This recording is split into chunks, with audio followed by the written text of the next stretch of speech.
બધા વૈષ્ણવને જય શ્રી કૃષ્ણ. આજે આપણે ફેનીની સામગ્રી સિદ્ધ કરવા જઈ રહ્યા છે.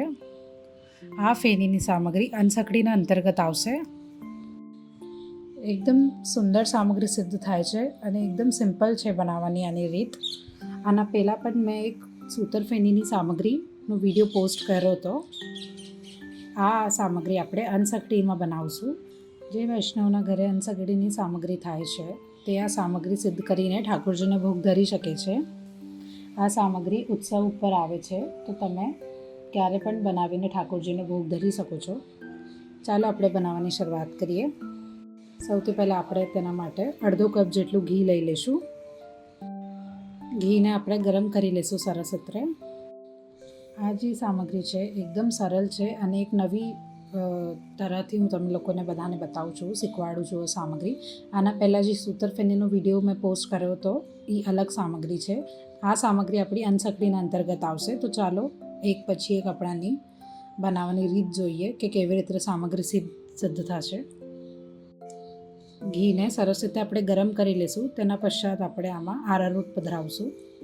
આના માટે ઘીને તમને 2 થી 3 દિવસ સુધી ફેટીને રાખવાનું રહેશે.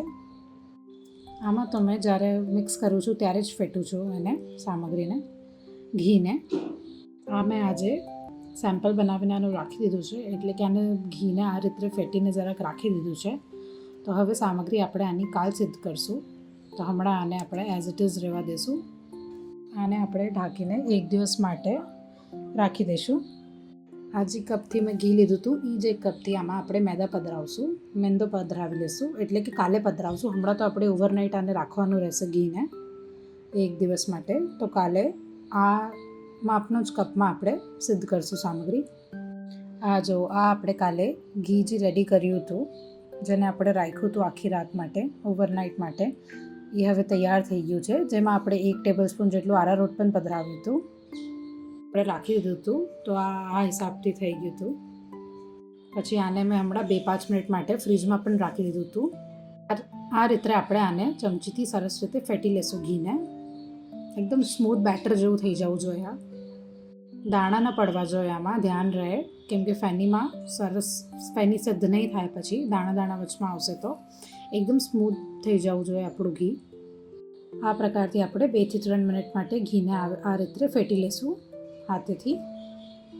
હવે આને આપણે રાખી દઈશું ઘીને. જે કપથી આપણે આમાં ઘી લીધું હતું એ જ કપથી 1 કપ લઈને આપણે મેંદો લઈ લઈશું. છાનીને આપણે સરસ રીતે મેંદો લઈ લઈશું. રોટલીના જેમ આપણે આનો લોટ બાંધવાનો રહેશે. જેવું આપણે રોટલીનો લોટ બાંધે છે એ રીતે આપણે આનો લોટ બાંધવાનો રહેશે. વધારે ટાઈટ નહીં ને વધારે લૂઝ.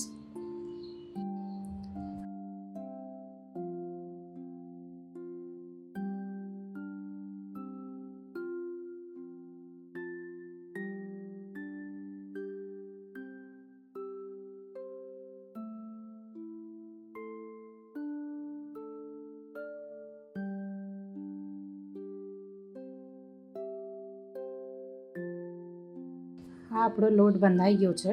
હવે આ લોટને આપણે હાથની જે હથેલી હોય એનાથી જરાક ઘસવાનું રહેશે. એટલે કે આને આપણે મસલી લેશું જરાક આમ હાથેથી. આનાથી આપણી જે ફેનીમાં લોચ લગાડશું આપણે, જેનો તાર બને છે મોટા મોટા, એ બહુ સરસ રીતે બનશે. એટલે સામગ્રી સુંદર સિદ્ધ થશે. તો આપણે આ કરવાનું જરૂરી છે. આના માટે આ રીતે આપણે ડવને હાથેથી જરાક મસલી લેશું. કમસે કમ આપણે આ પ્રોસેસ 5-7 મિનિટ કરવી જોશે. 5 થી 7 મિનિટ સુધી આપણે આ લોટને આ રીતે જ મસલવાનું રહેશે. હવે આપણે આ લોટને, જે ડવ આપણું તૈયાર થયું છે, એને અડધી કલાક માટે રાખી દઈશું. ભીના કપડામાં રાખવાનું રહેશે. આ વાતનું વિશેષ ધ્યાન રાખજો તમે લોકો. ભીના કપડામાં લપેટીને આપણે આને રાખી દઈશું અડધી કલાક માટે. આપણે આને હવે અડધીથી 1 કલાક થઈ ગયું છે. હવે આ લોટને આપણે નીકાળી લઈશું અને એ જ રીતે જે આપણે હાથેથી મસાયેલું હતું એ જ રીતે આપણે આને ફરી એકવાર મસલવાનું રહેશે. એટલે કે આપણે લોટમાં સરસ રીતે આમ લોચ લગાડી લઈશું. તો આમાં એકદમ સરસ ખીચાવ આવવા માંડશે. આ જો એકદમ સરસ લોટ થઈ ગયો છે આપણો. આ રીતનો એકદમ ખીચાવ આવવો જોઈએ લોટમાં. આની પહેચાન છે સૂતર ફેની, જે આપણે સિદ્ધ કરે છે ને ફેની, એની પહેચાન છે કે લોટ આ રીતનો આપણે રેડી કરવાનો રહેશે. એકદમ ખેંચાવ આવવો જોઈએ લોટના અંદર.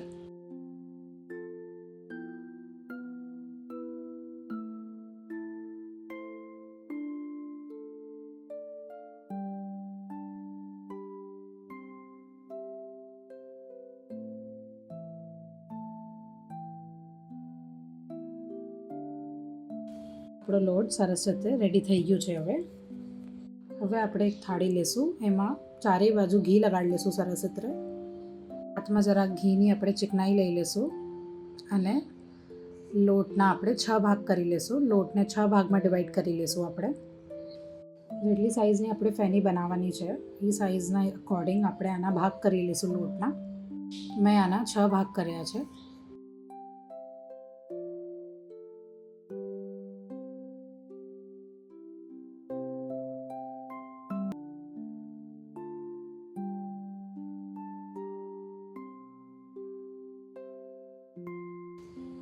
હવે આપણે આ રીતના જરાક મેંદુવડા સ્ટાઇલમાં આનું થોડુંક શેપ દેવાનું રહેશે. આ રીતથી આપણે બધાનું શેપ કરી લઈશું આ રીતનું.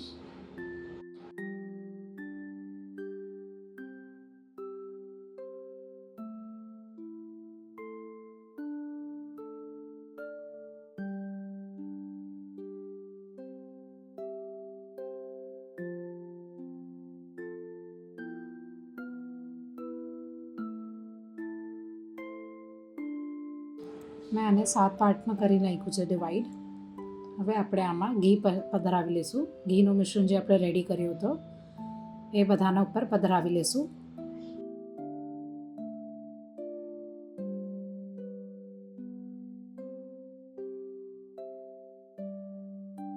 ઘી લગાડીને આપણે આને 1 કલાક માટે ફરી એકવાર મૂકી દઈશું સામગ્રીને. ફેનીને બનવામાં થોડુંક સમય લાગે છે, પણ એકદમ સરસ રીતે એકદમ ઇઝી તરીકાથી હું તમને બતાવીશ, તો તમે પણ સામગ્રી સરસ રીતે સિદ્ધ કરી શકશો. આ રીતે જરાક આપણે ઘીને બધી બાજુ આમ ફેલાવી લઈશું અને 1 કલાક માટે મૂકી દઈશું.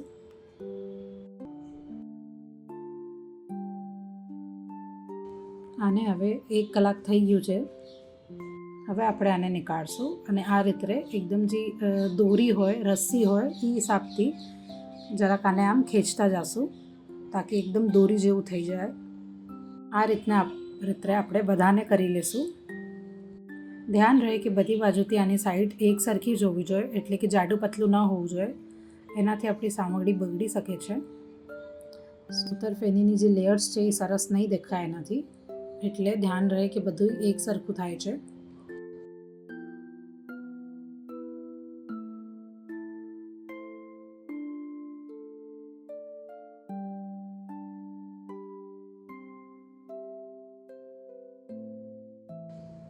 હજી આપણે જરાક આને આમ પતલું કરશું. એક પછી એક આપણે બધામાં કરશું તો એ એક સરખું શેપ લેશે એનો.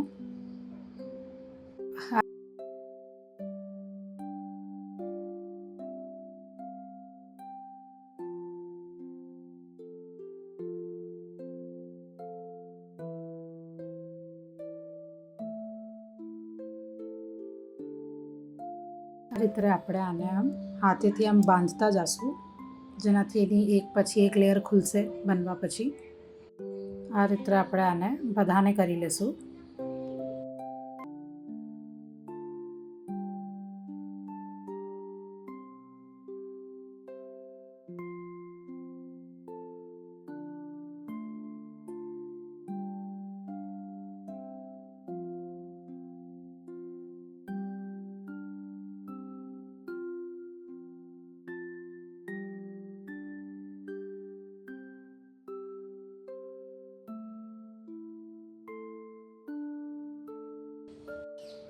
આમાં મેં 9 આટા જેટલું લગાડ્યું છે, એટલે કે 9 વાર આને ફોલ્ડ કર્યો છે. તો તમે પણ એ હિસાબથી કરજો કે બધી એક સરખી રહે.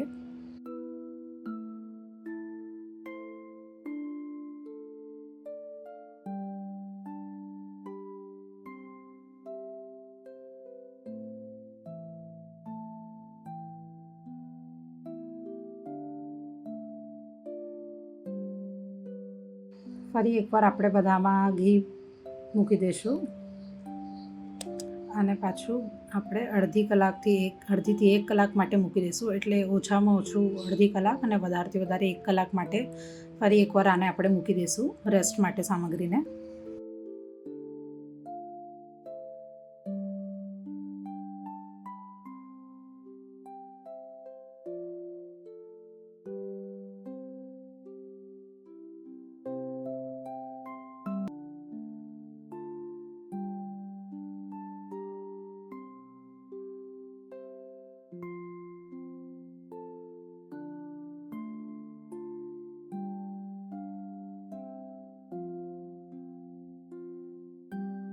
આને ઢાંકીને આપણે રાખી દઈશું.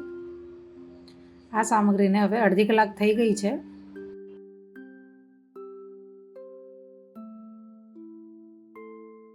આ રીતે મેં આને ખોલવું ચાલુ કરી દીધું છે. પાછું થોડુંક લાંબુ કરીને રાખી દઈશું. આને એકદમ આહિસ્તાથી ઉપાડીને આપણે ધીરે ધીરે આને કરવાનું રહેશે, જેનાથી આ તૂટે નહીં આપણું. થોડુંક સમય માંગે છે આ સામગ્રી, પર ફેની એકદમ સરસ બનશે.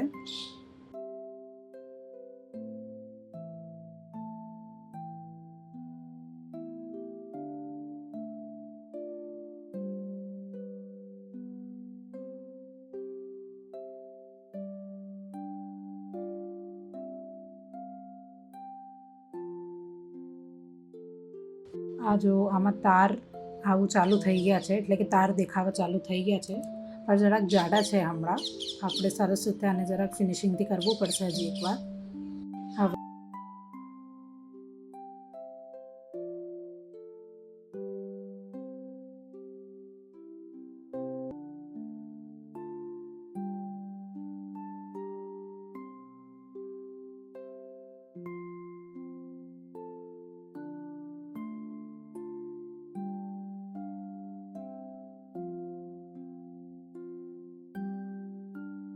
હવે આના પશ્ચાત આપણે ફરી એકવાર આની આટી લઈ લઈશું.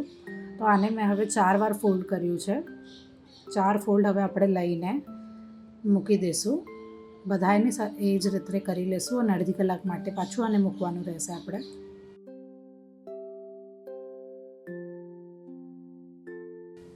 બધામાં ધ્યાન રહે કે આપણે ઘી પધરાવવાનું રહેશે. તેના પશ્ચાત જ આપણે આને અડધી કલાક માટે મૂકશું.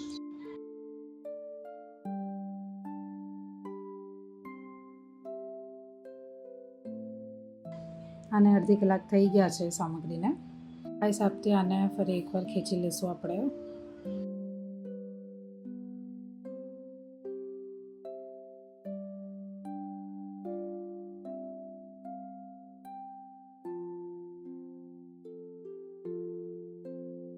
આ જો હવે એકદમ બારીક બારીક આમાં લેયર્સ દેખાવા માંડી છે. આપણે એકદમ સુંદર સામગ્રી સિદ્ધ થાય છે આપણી.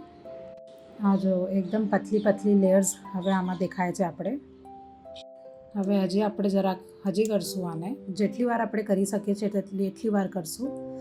કમથી કમ આને આપણે 25 વાર આટી લેવી પડશે આ સામગ્રીમાં, તો જઈને આની લેયર્સ ખુલશે.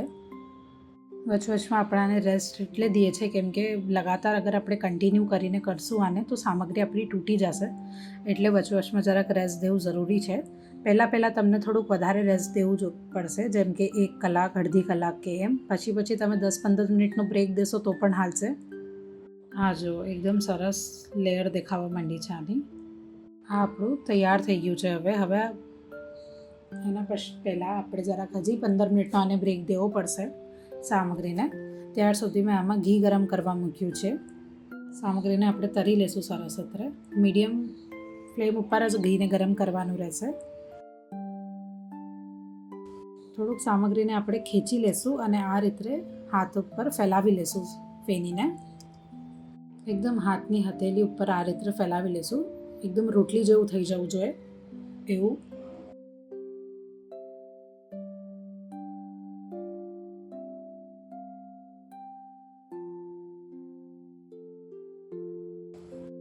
ઘીને આપણે ગરમ કરવા મૂક્યું હતું મીડિયમ ફ્લેમ ઉપર. હવે ઘીમાં આપણે આ સામગ્રીને પધરાવી લેશું. સરસ રીતે આપણે આને તરી લેશું ફેનીને.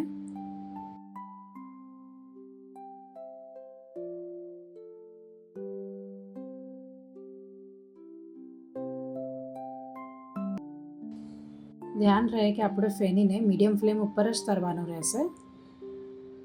ઘી પણ એકદમ વધારે ગરમ નહીં જોઈએ આપણે, મીડિયમ હશે તો પણ ચાલશે. જો અગર તમે લોકોને આમાં જે ફેની છે એ સફેદ રંગની કરવી છે તો આમાં આપણે સિકાઈ જરાક આની ઓછી કરશું. અને અગર વધારે કરવી છે તમને, જેમ કે બ્રાઉન કલર જેવી કરવી છે, તો આપણે વધારે સિકાઈ કરવી જોશે આની. એટલે કે થોડી વધારે વાર આપણે આને શેકવું જોશે, તો જ એને બ્રાઉન કલર આવશે. નકર વ્હાઈટ કરવી હોય તો આપણે જલ્દી એને કાઢી શકીએ છીએ.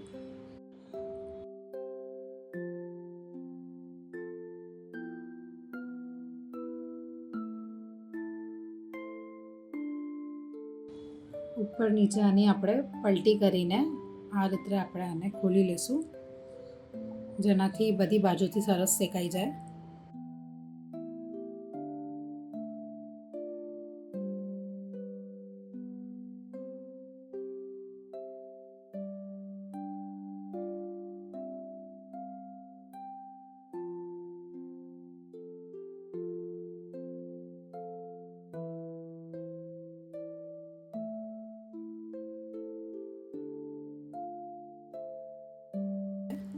આ જો આના લેયર્સ એકદમ ખુલી ગયા છે અને એકદમ સરસ દેખાય છે સામગ્રી. હવે આપણે આને નીકાળી લઈશું. બધું ઘી આનું નીકળી જવું જોઈએ સામગ્રીનું. આને મેં સફેદ રંગની રાખી છે. કેટલી સુંદર સામગ્રી સિદ્ધ થઈ છે આ બધા જુઓ. આ જ પ્રકારથી આપણે બધી ફેનીને તરી લઈશું સરસ રીતે.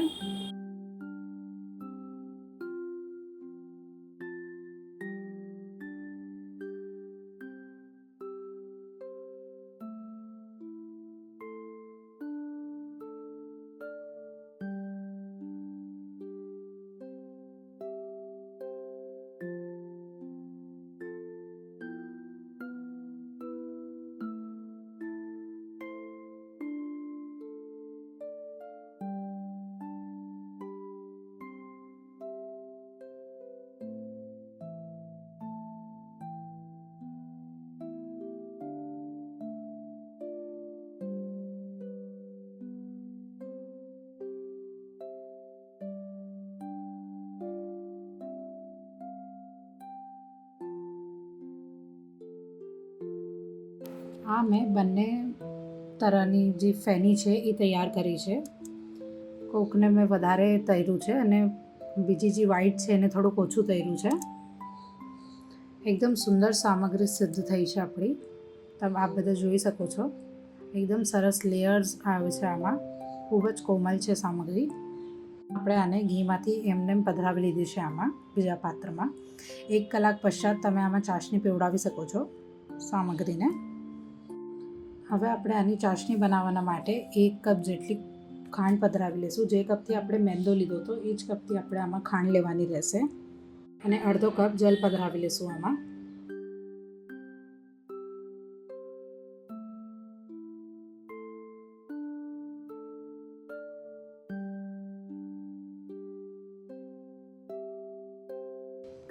વન ફોર્થ ચમચી જેટલું આપણે લીંબુનો રસ પધરાવી લઈશું આપણે આમાં. લીંબુનો રસ પધરાવવાથી આપણી જે ચાસણી છે એ જામતી નથી અને એકદમ સરસ થાય છે. આપણે આ ફેનીના માટે અડધી તારની ચાસણીની જરૂર રહેશે. જેમ કે આપણે ગુલાબજામુનને એ બનાવે છે એની ચાસણીના જેવી જ આપણે સૂતર ફેનીની ચાસણી લઈશું, અડધા તારની. જેવી જલેબીની હોય, ગુલાબજામુનની તો હોય એ હિસાબની લઈશું. સરસ રીતે ઉકાળી લઈશું ચાસણીને. ગેસને બંધ કરી લઈશું આપણે અને ચાસણીને ચેક કરશું. બસ એકદમ ચીપચીપી ચાસણી જેવી થઈ જાય ને ત્યાર સુધી જ આપણે આને કરવાનું રહેશે. પછી ગેસ બંધ કરી લઈશું આપણે. ચીપચીપી જ થવી જોઈએ આની ચાસણી. 2-4 મિનિટ થોડીક ઠંડી થઈ જાય ચાસણી, એના પશ્ચાત આપણે આમાં સૂતર ફેનીમાં ચાસણી પધરાવશું. એકદમ ગરમમાં પણ નહીં પધરાવે આપણે, થોડુંક ઠંડુ થવું આને જરૂરી છે. એકદમ ગરમમાં કરશું તો ફેની આપણી એકદમ નરમ થઈ જશે. હવે આપણે આમાં ચાસણી પધરાવશું ફેની ઉપર.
પેનીને આપણે પિસ્તાની કતરનથી હવે સજાવટ કરી દઈશું અને કેસરથી પણ સજાવટ કરી દઈશું.